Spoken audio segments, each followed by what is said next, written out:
Fala galera, boa tarde, boa noite, bom dia, não sei. O vídeo de agora, tô até um pouco mais descontraído, não tô com aquele jaleco, aquela coisa toda, mas é porque o vídeo hoje é apenas sobre leitura. Nós vamos analisar e ler alguns poemas da obra Poemas Escolhidos de Gregório de Matos. Entendemos um pouco mais o capítulo anterior que foi sobre o Barroco, quem foi esse grande poeta Gregório de Matos, tá?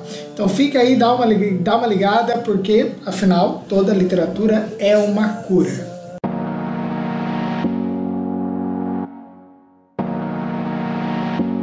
Bom, esse vídeo ele vai servir para dois propósitos. Primeiro, para você que vai prestar o vestibular da USP, da FUVEST e tudo mais, tá? USP, FUVEST mesmo, vestibular, oh meu Deus. Ou que vai prestar outros vestibulares, ou que está estudando para vestibulares, ou que está estudando literatura brasileira, de fato. E também para você que sempre teve curiosidade em conhecer um pouco mais sobre o Gregório de Matos. Eu vou utilizar a obra, que é a obra clássica da Companhia das Letras, não sei se eu estou fazendo propaganda aqui, ficou melhor, que eu tenho no meu Kindle, que são os poemas escolhidos de Gregório de Matos, que tem uma seleção, um prefácio pelo escritor José Miguel Vinsky, né, que é professor também, se não me engano. Por que eu escolhi essa obra, ou parto dessa obra? Porque assim que saiu a lista da FUVEST, e que ia ser cobrado a leitura de uma coletânea, no caso do Gregório de Matos, a Companhia das Letras, não sei por que cargas d'água, mas esse livro foi o mais procurado de todos os pesquisados. Eu acho que Poemas Escolhidos de Gregório de Matos era um dos títulos. Se não me falha a memória, eu até coloquei aqui, ele é datado de 2010, ou eu estou errado, não sei. Mas, enfim, não interessa. Eu sei que eu me baseei no caso aqui, no Kindle, no e-book, para podermos discutir os poemas. O que nós vamos fazer aqui? Nós vamos apenas ler alguns poemas que eu selecionei do livro, eu fiz a leitura do livro, e apenas fazer leitura e encaixarmos o que tem de barroco dentro desses poemas. Até porque, conforme no capítulo anterior nós tínhamos discutido, lembrei, fiz, claro, uma leitura preparatória dessa coleção que eu acho maravilhosa, acho que deveriam ser relançados pela editora Abril, é antiga, literatura comentada. Então, vários escritores, Gregório, Clarice, Drummond, vários escritores que explicam aqui por pessoas, no caso, né, na época, essa publicação aqui mesmo, ó, de 1900 bola, deixa eu ver, nem tinha nascido. Mentira, nem tinha nascido. 1981. Dei uma leitura rápida para a gente acertar um pouco sobre a vida pessoal do Gregório de Matos, para poder me preparar para essa aula de hoje. Mas o fato é o seguinte, vamos começar. Por que se pediu a leitura de uma coletânea, né? Uma coletânea de poemas? Se você já comprou essa coletânea, se você tem essa coletânea, seja em formato digital ou formato impresso mesmo, você vê que coletâneas são livros, né, grandes. Aqui eu tenho uma do Rubem Fonseca, olha só, são livros enormes, né? Vamos dizer assim. O vestibular não quer que você leia o livro inteiro, porque tem 170 poemas do Gregório de Matos só nessa coletânea aqui. Não quer que você leia os 170 poemas do Gregório de Matos para fazer a prova, de maneira alguma. Mas sim que você entenda que a importância da poesia do Gregório de Matos dentro de um contexto sócio-histórico e principalmente dentro de um contexto literário. No capítulo 2 eu falei naquele vídeo, que até achei que ficou bem ruinzinha a qualidade do vídeo, mas a qualidade da aula eu acho que tá bacana. Eu expliquei sobre o Barroco e já deixei bem claro no vídeo anterior que eu não ia focar no Gregório de Matos, que eu ia fazer um vídeo específico só para isso, que é o fato agora de estudarmos a obra Poemas Escolhidos. E aí, o que é interessante, né, eu relembrar, é que enquanto eu vou fazendo a leitura, eu vou retomando algumas coisas do Barroco, tá? Que foi um movimento que durou aqui no Brasil quase 2 séculos, século XVII, século XVIII, mas um movimento que já começou na Europa em 1600, né? Ele chega 100 anos depois no Brasil, e nós estamos falando de literatura brasileira. E quem é esse Gregório de Matos, né? Quem de fato é o famoso Gregório de Matos, e ele é conhecido no meio artístico literário como Boca do Inferno. Por que essa alcunha? Por que deram esse nome para ele de Boca do Inferno? Bom, Gregório de Matos ele nasceu aqui no Brasil, em Salvador, baiano, um dos maiores escritores do Brasil e o maior escritor, se não um dos maiores escritores da Bahia, né? Se bem que tem Jorge Amado aí também na disputa. E como era de muito comum na época, no século, né? Era século XVII, muito comum, foi estudar em Portugal, no país colonizador. Então foi estudar direito em Portugal, ele estudou no colégio jesuítas aqui no Brasil, porque os jesuítas já estavam aqui no Brasil, lembra? Catequizando os índios, aquela questão da igreja. Foi estudar em Portugal, e lá ele se formou em direito, ficou uma pessoa letrada, muito inteligente, tudo. Quando ele voltou para a Bahia, ele encontrou uma Bahia completamente diferente do que ele tinha deixado. Mas uma Bahia totalmente fora de si, né? Que aí é onde ele vai expressar isso na poesia inteira, principalmente poesia satírica. Ele encontrou uma Bahia com escravos, uma Bahia com índios, uma Bahia com prostituição, uma Bahia com roubo, uma Bahia com corrupção, uma Bahia política. Salvador estava virado de pernas para o ar, vamos dizer assim. E aí ele começa a produzir. E aí eu brinco que esses escritores, né, esses barrocos, esses árcades românticos, principalmente da segunda geração, adoravam uma bebidinha, um charutinho, bebiam, ficavam na rua, deliravam, escreviam. Então tem de tudo um pouco. E aí é interessante porque agora vamos falar do livro Poemas Escolhidos, aqui de fato.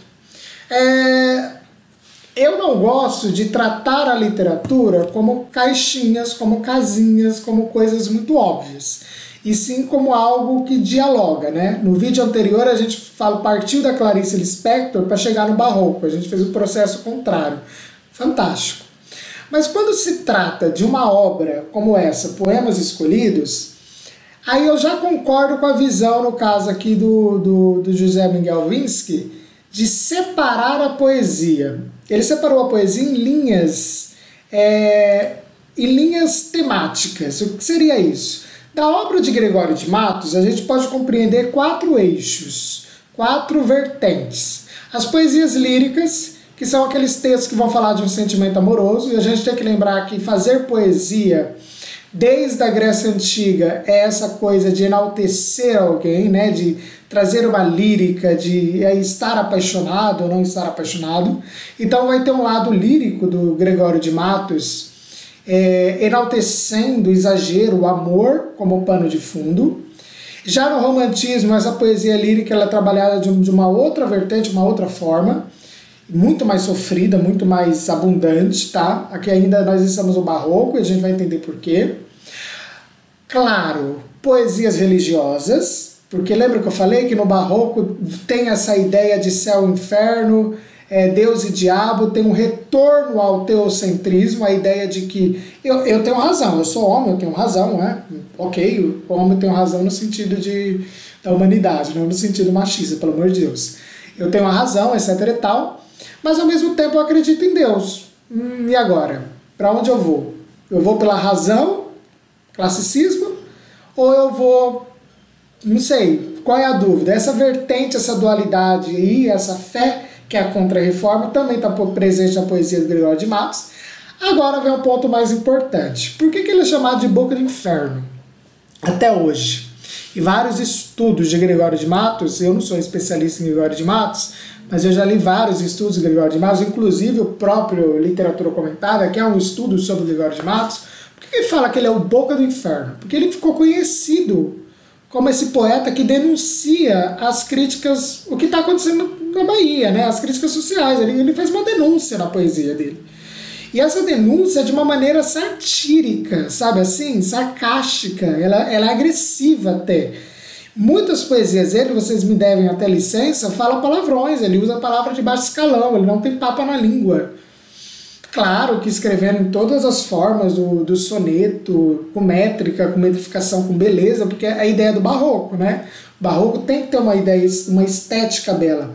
Mas por detrás daquilo, que é a ideia do conceptismo, né? As ideias, A ideia conceptista é o que eu estou querendo dizer com isso.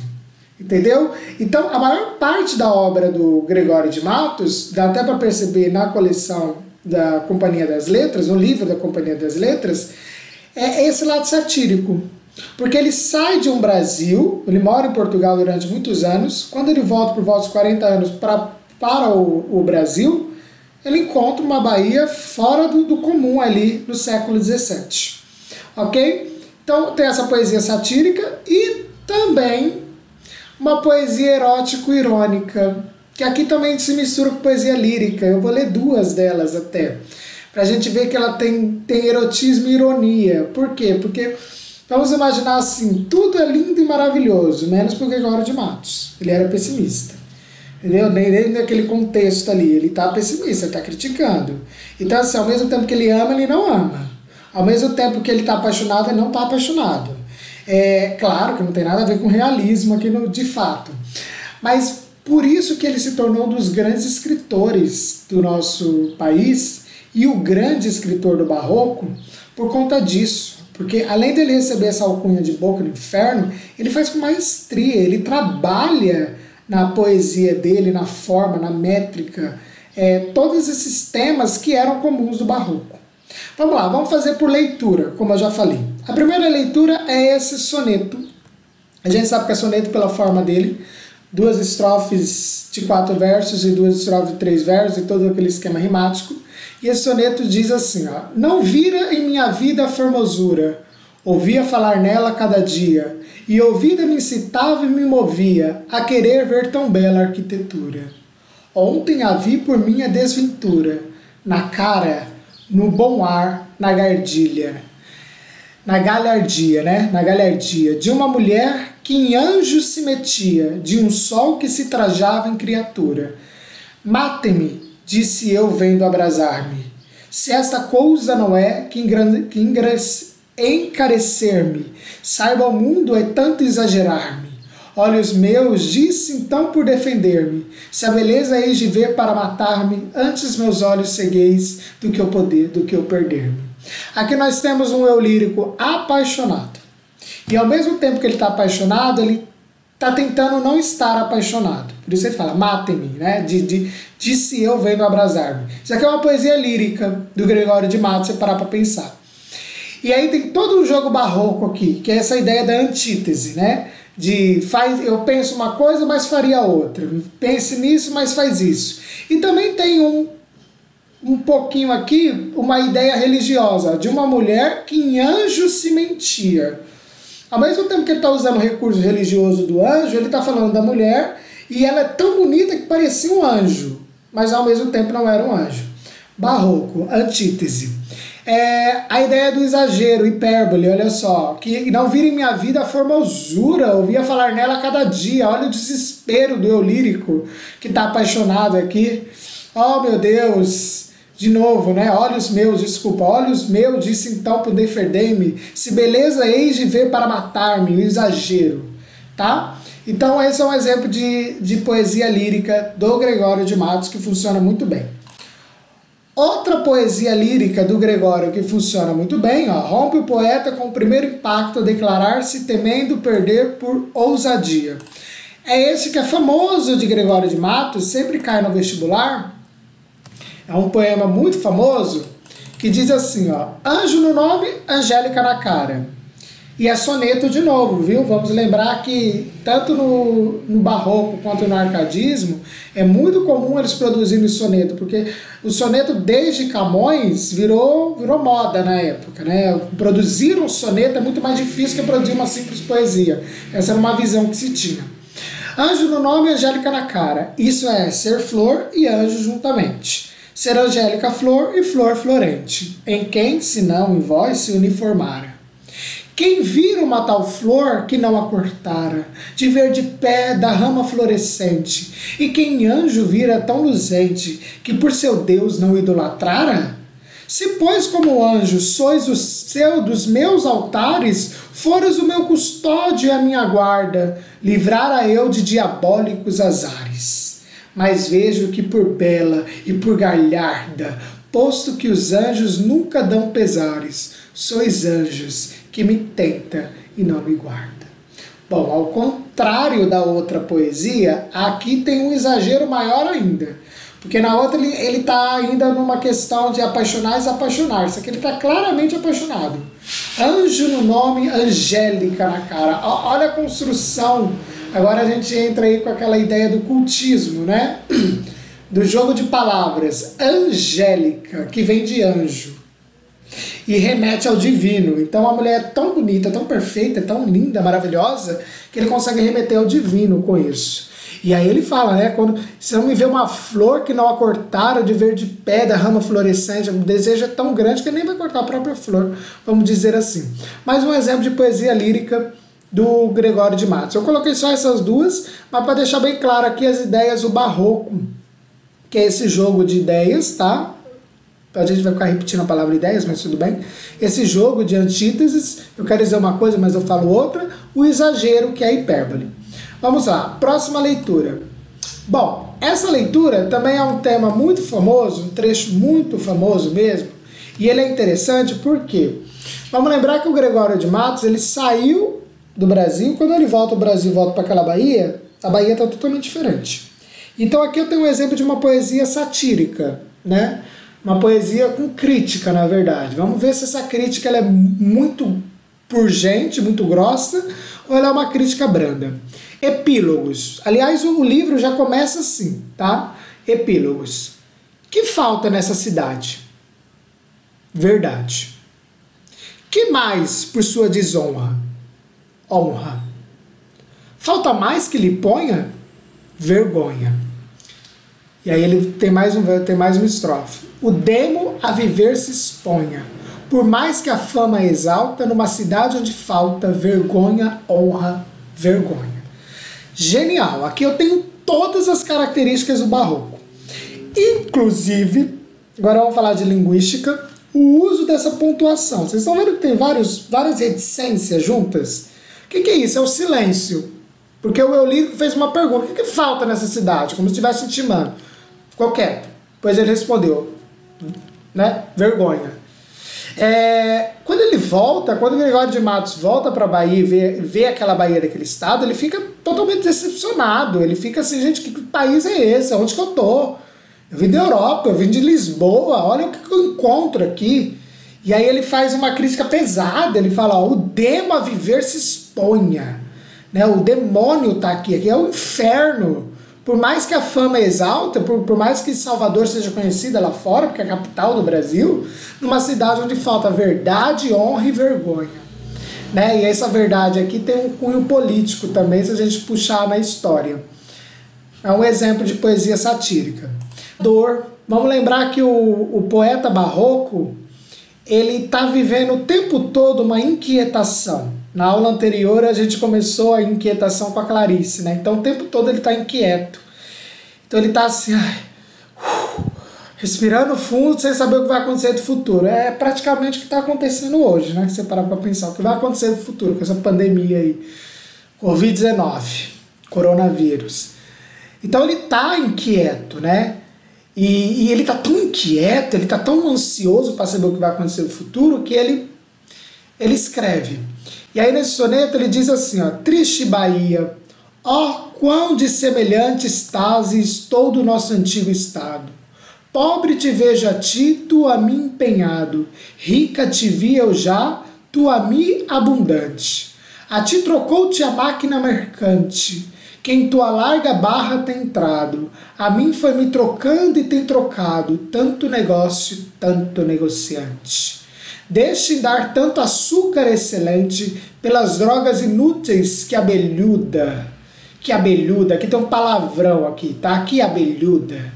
Simples aceitas o sagaz brichote. Ó, se quisera Deus que de repente um dia amanheceras tão sisuda que fora de algodão teu capote. Bom, barroco, o uso de palavras difíceis. Eu já falei que algumas poesias barrocas você tem que ler umas 3, 4 vezes para tentar entender. E aqui ele está fazendo uma crítica àquela questão do ciclo do açúcar. Lembra que os holandeses vêm ao Brasil por conta do açúcar e tudo mais? O professor de História explica isso muito bem. E a Bahia está tendo a escravidão do açúcar ali, ó. Então a gente está mandando açúcar para a Europa. e está acabando com o lado bom de Salvador, com as matas e tudo mais, por causa do dinheiro, né? O açúcar é uma das matérias-primas, depois do pau-brasil vem o açúcar, o progresso da cana-de-açúcar, depois vai vir o café, escravidão e tudo mais. E o eu lírico aqui, ele tá decepcionado com isso, e ele até xinga a própria cidade, ó, que abelhuda, tipo assim, abelhuda hoje, né, no nosso contexto do século XXI, não cai como palavrão, mas naquela época iria com uma palavra esdrúxula, uma palavra de baixo escalão, tá? E tem de novo uma ideia do divino aí, ó, se quiser a Deus que de repente um dia amanheceras tão sisuda que fora de algodão o seu capote. Ou seja, se Deus quiser mudar tudo isso aqui. Tem de novo essa vontade, né? Ao mesmo tempo que ele está triste, uma ideia antropocêntrica, ele coloca uma voz divina, uma ideia teocêntrica, a antítese aqui também entre as estrofes. A outra poesia também fala da Bahia, tem muitos que falam da Bahia. A fome que houve na Bahia no ano de 1691. Essa eu acho interessante, porque é uma poesia, é um poema bem curto. Toda cidade derrota esta fome universal. Uns dão a culpa total à Câmara, olha lá, a crítica política. Outros à frota. Que frota? Os que vieram para cá. Frota portuguesa, beleza? A frota tudo abarrota. Pega tudo. Dentro dos escotilhões dos navios. A carne, o peixe e os feijões. E se a Câmara olha e ri, finge que não é com eles, porque ainda farta até aqui. É coisa que não me toca. Ponto em boca. Bom, aqui está claramente um assunto sobre corrupção, né? Ele já está pondo um dedo na ferida ali, ó. Tipo assim, ó. A Bahia está passando fome. Mas por que a Bahia está passando fome? Por que os moradores aqui estão passando fome? Salvador, né? Passando fome. Porque tá mandando tudo para Portugal. Tá tudo daqui, tá indo embora. Tá acabando com tudo isso aqui. É a corrupção. Mas a Câmara faz o quê? Olha e dá risada, tá? Vamos lembrar, gente, todas essas poesias que eu estou mostrando, elas estão metrificadas, elas têm rimas, elas têm jogo de palavras, né? Não é qualquer um.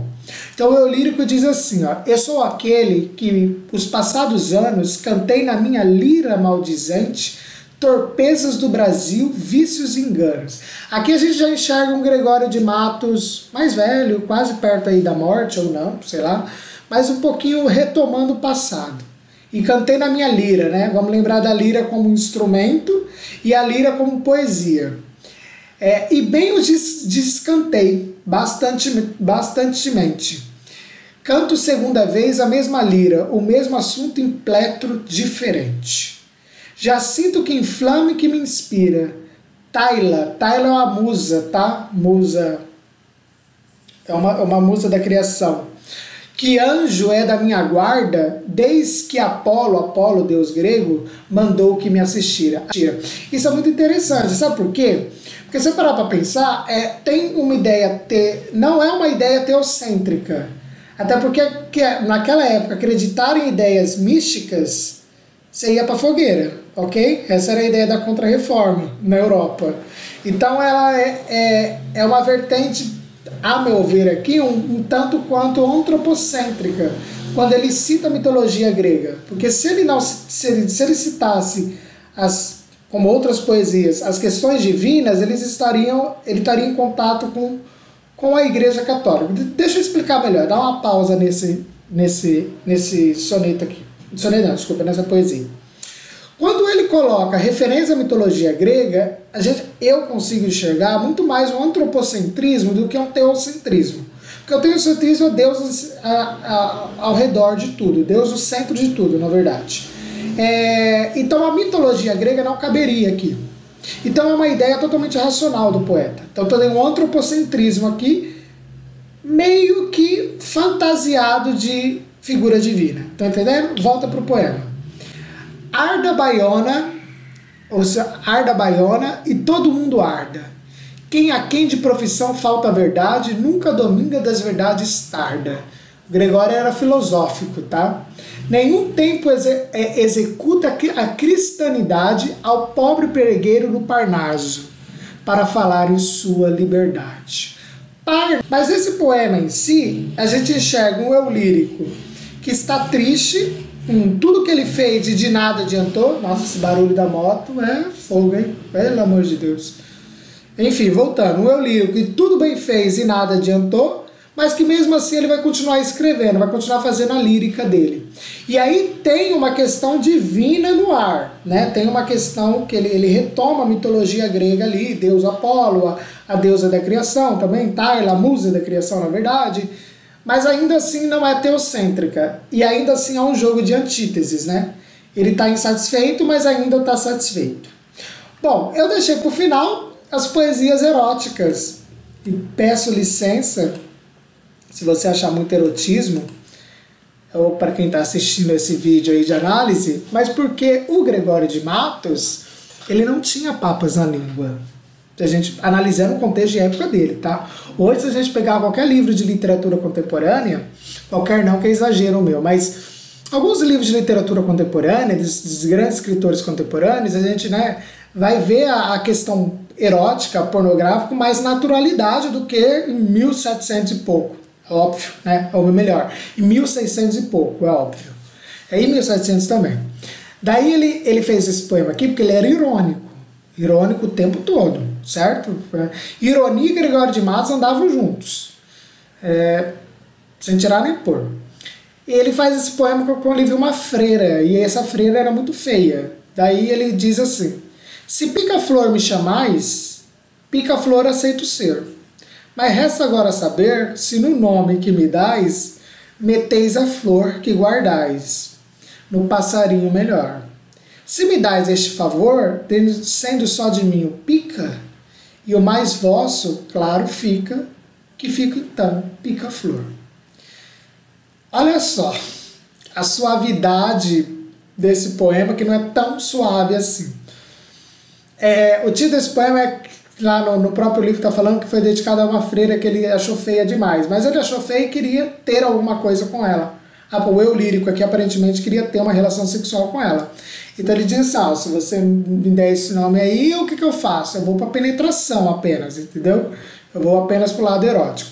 O outro poema, ele é mais claro nessa questão dessa linha de pensamento erótico-irônica. Diz assim, ó: bela floralva, olha que lindo, romântico. Bela floralva, se amor me fizesse abelha um dia, em todo o tempo estaria picando da vossa flor. E quando o vosso rigor quiser dar-me de mão por guardar a flor, então tão abelhudo eu andara, que em vós logo me vingara com vos meter o ferrão. Gente, olha só, tá? Ao uso das palavras aqui, o cultismo, né? E o conceptismo também. Se o amor transformar ele numa abelha, nossa, que lindo. O que ele vai fazer? Sexo todo dia. E se ela negar, aí que ele vai ficar pé da vida mesmo e vai se vingar. Então é o seguinte, tá vendo que existe? Existem vários estudos na poesia do Gregório de Matos sobre isso. Sobre essa questão erótica e irônica dele. Ele começa falando de amor, mas no final ele está falando de sexo o tempo todo, né? O desejo lírico ali é transar, é fazer sexo com a moça aí, com a interlocutora, no caso. Bom, então é isso, gente. Eu selecionei alguns poemas deste livro, fiz uma leitura rápida, mas só para vocês lembrarem quem foi o Gregório de Matos e as características barrocas que existem nesses poemas, que é jogo de ideias, as antíteses, os exageros, a crítica social muito grande, né? Principalmente para o Gregório, que viveu isso, né? Ele morou no Portugal, ele morou no Brasil, ele viu os dois lados da moeda, tanto da colônia sendo usurpada pelos colonizadores, tanto pelos colonizadores portugueses se aproveitando da colônia. Foi uma bagunça, né? Uma coisa muito louca, mas naquela época ele estava à frente do tempo dele, porque ele usou através das palavras, das poesias e das bebidas e dos charutos da vida, e morreu na miséria, como vários escritores morrem na miséria mesmo. Interessante o Gregório de Matos, que além dele estar à frente do tempo dele, nessa questão, ele pega a essência clássica, né, a forma de fazer poesia, e coloca a opinião dele, a visão dele, ele não tinha papo essa língua, e é isso. E acabou, e se você concorda, concorda, se você não concorda, isso mesmo, tá? É mais ou menos isso. Então, muito obrigado, até a próxima. O próximo capítulo a gente começa a introduzir aí um diálogo com arcadismo. Estou ansioso para chegar no romantismo. Abrações, galera. E esse vídeo fica aí para você conhecer a obra de Gregório de Matos, ou para você estudar para o vestibular, ou para o Enem. No Enem não costuma cair muito Gregório de Matos em si, mas para conhecer o Barroco. Assiste o vídeo anterior para entender a escola literária e esse daqui que é só o Gregório. Abrações, boa tarde, boa noite, bom dia.